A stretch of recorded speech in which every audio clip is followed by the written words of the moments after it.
Hello everyone, स्वागत है आपका हमारे इस यूट्यूब चैनल में। आज तारीख है 25 जुलाई 2020 और आज की इस वीडियो में हम डिस्कस करेंगे टॉप 5 करंट अफेयर एमसीक्यूज़ को। तो चलिए स्टार्ट करते हैं। पहला क्वेश्चन है बराक नदी के बारे में। बराक नदी के बारे में निम्नलिखित कथनों पर विचार करें। स्टेटमेंट नंबर पहला, बराक नदी मणिपुर, मिजोरम और असम के राज्यों के माध्यम से बहती है।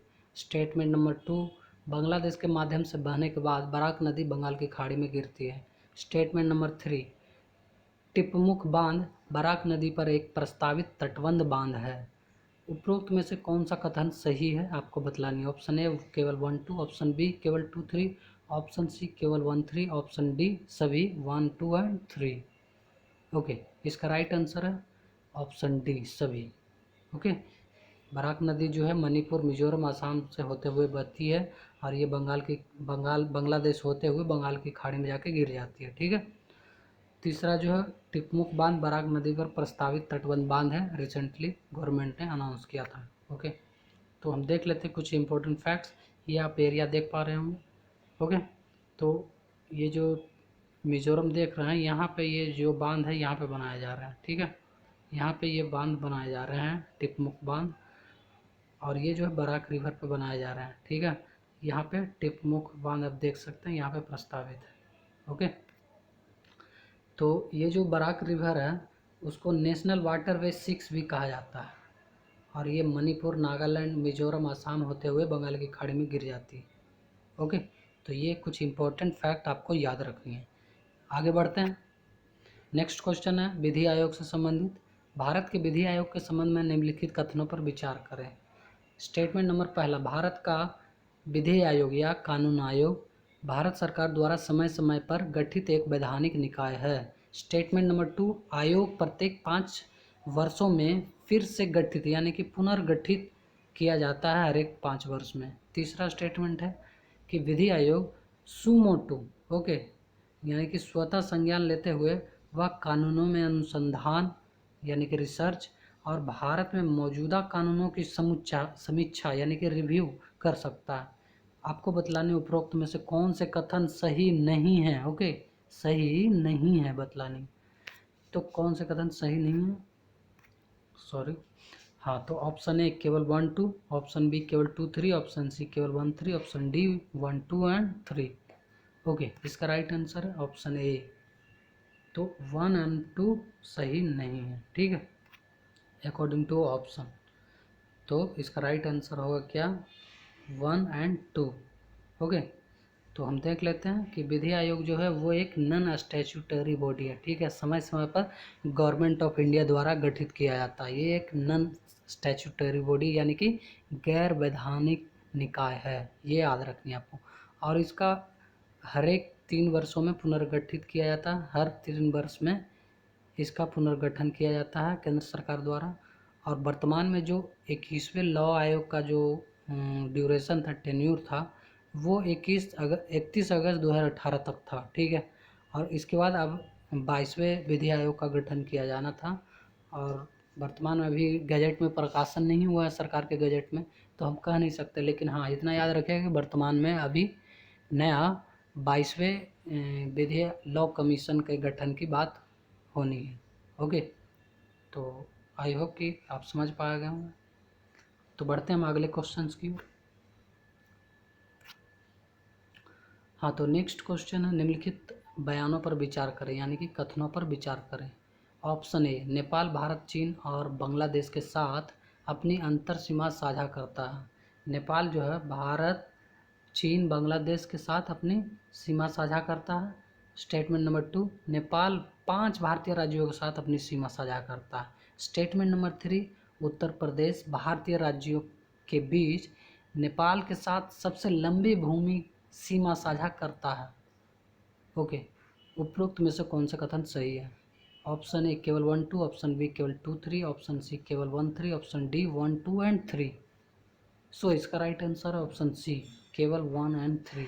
ओके, 1 एंड 3 राइट है, सॉरी, कौन से सही नहीं है। ठीक है, तो ये सही नहीं है। ओके, हम देख लेते हैं कुछ इंपॉर्टेंट फैक्ट्स। तो आप देख पा रहे होंगे ये है नेपाल।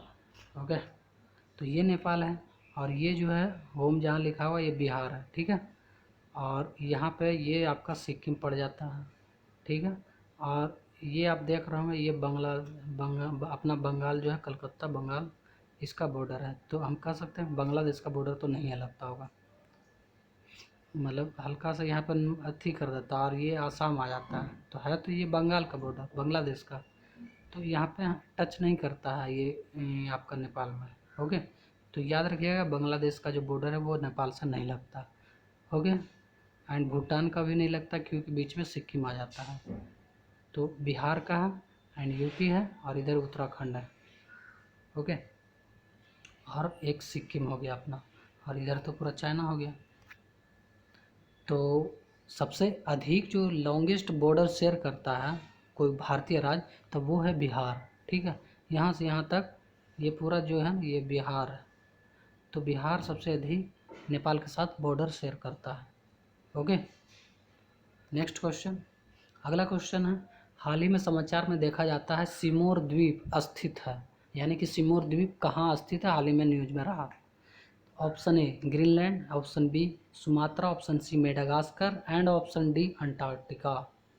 सो इसका राइट आंसर है ऑप्शन डी अंटार्कटिका। जी हाँ, रिसेंटली एक मतलब रिपोर्ट पब्लिश किए गए थे, और ये जो है सिमोर द्वीप, यहाँ पे एक आप देख पा रहे हो, पहले लोकेशन में दिखला दूँ कि ये आप देख पा रहे हो, ये ब्राज़ील है, सॉरी ये ब्राज़ील है, और ये पूरा दक्षिण अमेरिका कंटिनेंट है, ठीक है।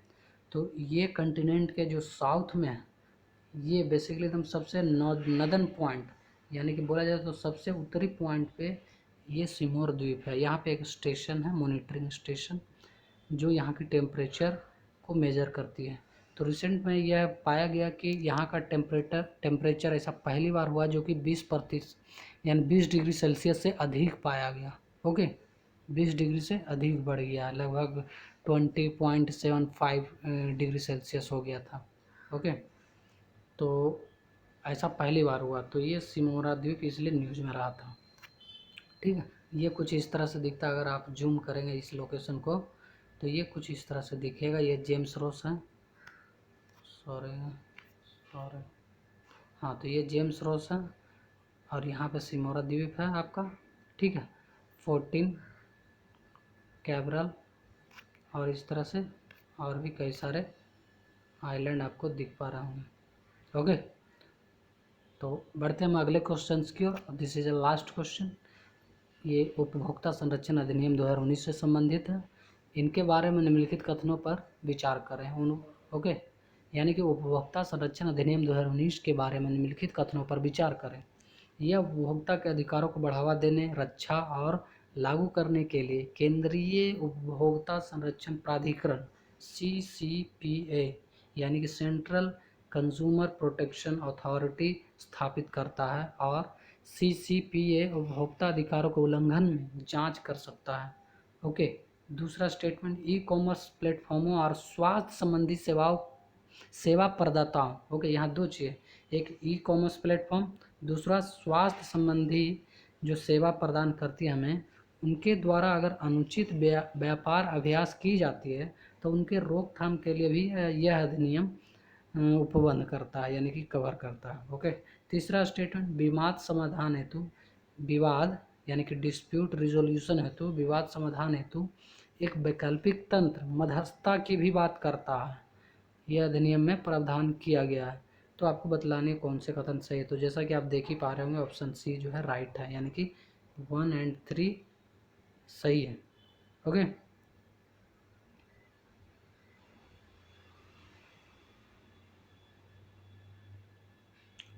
हाँ, तो 1 और 3 सही है। क्यों? क्योंकि ई कॉमर्स के जो एक्सरसाइज हैं, मतलब कि ये जो अनुचित व्यापार अभ्यास करते हैं, इनके लिए तो अधिनियम में कवर किया गया, लेकिन ये जो स्वास्थ्य संबंधी सेवा है इसको कवर नहीं किया गया, ठीक है। तो आप ये याद रखिएगा कि स्वास्थ्य सेवा जो प्रदान करते हैं उनको इस अधिनियम में अनुचित व्यापार के लिए कवर नहीं किया गया, ठीक है। और एक ये जो अथॉरिटी आप याद रखिएगा कि ये जो हमारा उपभोक्ता संरक्षण अधिनियम 2019 है, वो CCPA की स्थापना की बात करता है, यानी कि एक अथॉरिटी होगा जो इन अधिकारों के उल्लंघन की जांच करेगा। ओके, तो आई होप कि आपको लेक्चर पसंद आए होंगे और ये सीरीज़ यानी कि ये जो सेशन है वो अच्छे लगे होंगे। अगर अच्छा लगा है तो प्लीज़ लाइक करिए और अपने दोस्तों को शेयर ज़रूर करिएगा, ठीक है। और हो सके तो सब्सक्राइब कर दीजिएगा। थैंक यू दोस्तों, हैव ए नाइस डे।